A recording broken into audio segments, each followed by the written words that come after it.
আমরা জানি যার হাত সবসময় খোলা থাকে সেই ব্যক্তি হচ্ছেন এই অঞ্চলের বিশিষ্ট ক্রীড়াবিদ, ক্রীড়া সংগঠক ছিলেন কাতমিয়ার সুযোগ্য সন্তান জনাব মিয়া ফয়সাল। উপস্থিত এই স্কুলের প্রধান শিক্ষক আমি এখানে দাঁড়িয়ে একটি কথা বলতে চাই। স্কুলের সাংস্কৃতিক অনুষ্ঠান দেখার আমার সৌভাগ্য হয়েছে।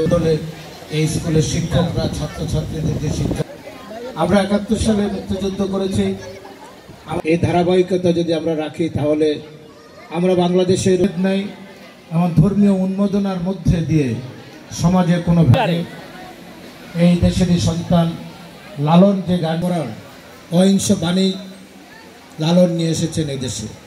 এরপর নজরুল নিয়ে এসেছেন, রবীন্দ্রনাথ নিয়ে এসেছেন, অনেক মনীষীরাই নিয়ে এসেছেন।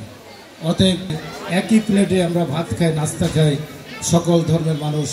এই বাংলাদেশ ছাড়া পৃথিবীর কোনো দেশে, এই উপমহাদেশে কোথাও আপনি এই সংস্কৃতিটি পাবেন না।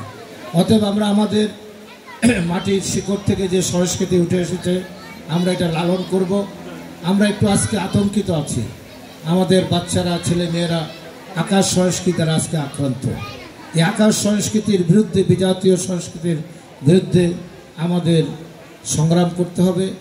আমাদের নিজস্ব যে সংস্কৃতি মাটির থেকে উঠে এসেছে, লালন, নজরুল, রবীন্দ্রনাথ, আমাদের জসিমউদ্দিন, এই গান, ভাটিয়ালি, পল্লীগীতি, লালন, হাসন রাজা সহ শুরু করে